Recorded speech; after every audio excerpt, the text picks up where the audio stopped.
আসসালামু আলাইকুম। সকালে ঘুম থেকে উঠে নামাজ পড়ে বাইরে তাকিয়ে দেখি আকাশ সেই কালো মেঘে ঢেকে গেছে। পুরোটা আকাশ জুড়ে কালো মেঘ।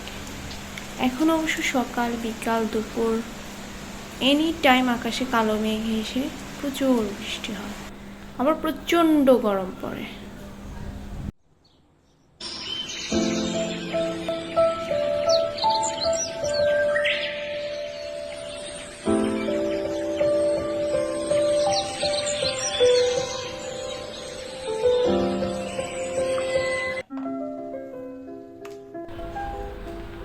তারপর কিছুক্ষণ মন মতো করে একদম বৃষ্টি দেখলাম বসে বসে।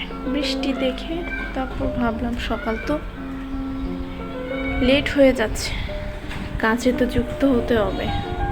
তারপর চলে আসলাম আমার কর্মস্থলে, মানে রান্নাঘরে। শুরু করে দিলাম প্রতিদিনের মতো আমার রান্নাঘরের কাজকর্ম।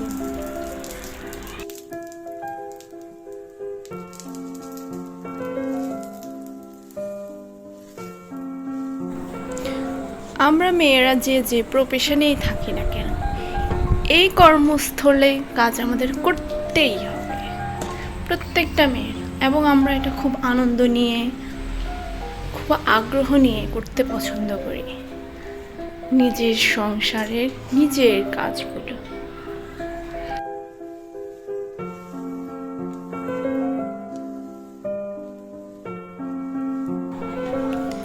কিন্তু দুঃখের বিষয় কখন হয় জানেন? যখন সারাদিন কাজ করার পর হাজব্যান্ডরা বাসায় এসে বলে, সারাদিন কি করো, বাসায় তো থাকো, কি এমন কাজ তোমাদের?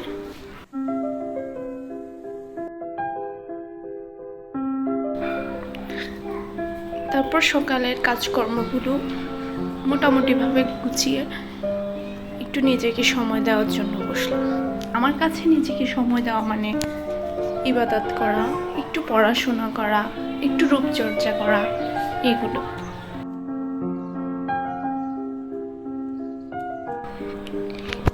এই কয়টা কাজ দিনে করতে পারলে নিজের কাছে অনেক স্যাটিসফাইড লাগে।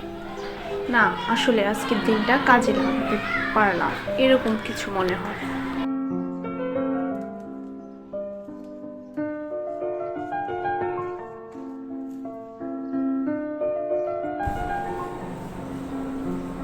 আপনাদের কি এমন মনে হয়? আমার কাছে মনে হয় প্রত্যেকটা মেয়েরই এমন মনে হওয়ার কথা। নিজের প্রায়োরিটি সবার আগে। তারপর দুপুরে রান্না বান্না চলে আসলাম। আজকে খাসির কলিজা ভুনা করব। কালকে হাজব্যান্ড সুপার শপে গিয়েছিল, দেখলাম খাসির কলিজা নিয়ে এসেছে। তো ভাবলাম এটা আর লেট না করি, ফ্রিজে না রাখি, রান্নাই করে ফেলি। তাই এগুলো কেটে সব প্রসেস করে নিচ্ছি। রান্নাটা গুছিয়ে নেব, দুপুরে বাচ্চাদের খাবার দিতে হবে।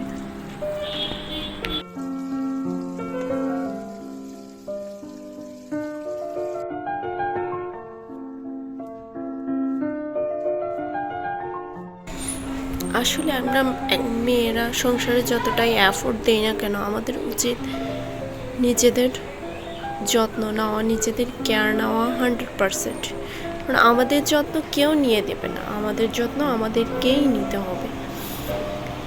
সংসারের জন্য সারা জীবন দেখা যাবে এফোর্ট দিয়ে যাব, নিজের সব কিছু বিসর্জন দিয়ে, নিজের বল, শক্তি, সৌন্দর্য সব কিছু বিসর্জন দিয়ে দিন শেষে দেখব আমাদের আর কিছুই অবশিষ্ট থাকবে না। তাই সময় থাকতে নিজের ভালো লাগা, মন্দ লাগা সব কিছুকে প্রায়োরিটি দিয়ে নিজের কথা চিন্তা করা উচিত আমাদের।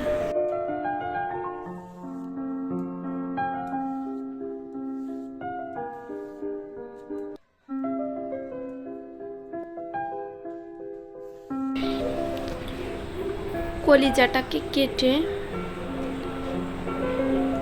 চুলায় বসিয়ে দিয়ে এ ফাঁকে আমি চাল কুমড়োটা ভালোভাবে ধুয়ে কেটে নিচ্ছি। এক সাইডে তরকারি একটা হতে থাক, আরেক সাইডে আমি এগুলো রেডি করে নিই, তাহলে আর বেশিক্ষণ সময় কিচেনে থাকতে হবে না। এখন অবশ্য গরম পড়লে প্রচুর গরম পড়ে, বেশিক্ষণ কিচেনে থাকা যায় না।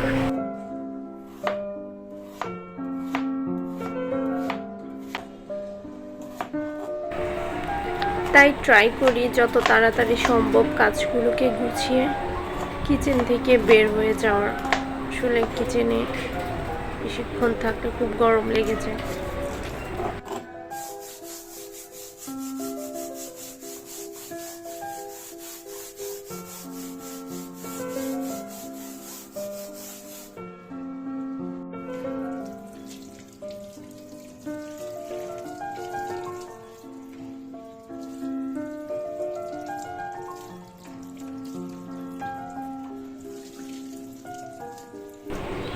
কাটাকুটি মোটামুটি গুছিয়ে নিয়েছি।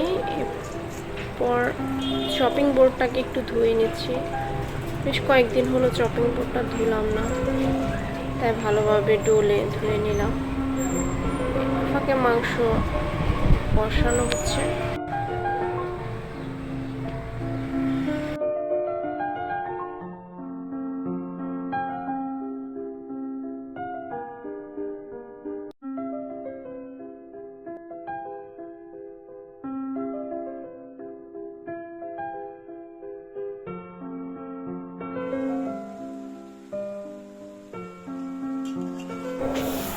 চাল কুমড়াটাও বসিয়ে দিয়েছি, মসুরের ডাল দিয়েছি, সাথে মাছ দিয়েছি।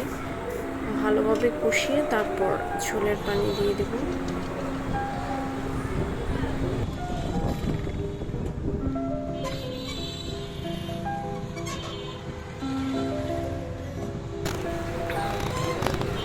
তারপর মোটামুটি সব কাজ গুছিয়ে নিয়ে আমি ছেলেকে স্কুল থেকে আনার জন্য বের হয়ে গেলাম। বাসায় ফিরে এসেই দেখি সাথে সাথে আবার বাতাস শুরু হয়ে গিয়েছে, আবার আকাশে বেশ কালো মেঘ জমে গিয়েছে, বৃষ্টি হয়েই যাবে।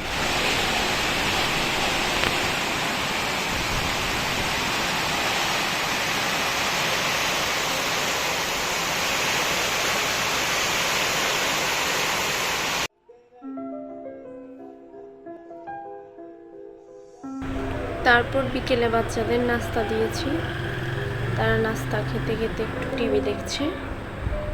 আমিও তাদের সাথে একটু বসলাম, দেখি কি দেখে টিভিতে। দেখলাম ইয়ামিনের কার্টুন দেখছে। তারপর কিছুক্ষণ পরে পড়তে বসিয়েছি। পরীক্ষা চলছে বাচ্চাদের, পরীক্ষার সময় তো পড়তেই হবে, পড়া তো আর মিস দেওয়া যাবে। ওরা পড়ছে, এই ফাঁকে আমি একটু বাইরে আবার বাতাস বেরিয়েছে, একটু দেখতে বের হয়ে গেলাম বারান্দায়। আমার ভিডিওটি কোনো অংশে ভালো লাগলে প্লিজ আমাকে আপনাদের পাশে থাকার সুযোগ করে দিবেন, লাইক বা শেয়ার দিয়ে। আজ তবে আসি, আসসালামু আলাইকুম।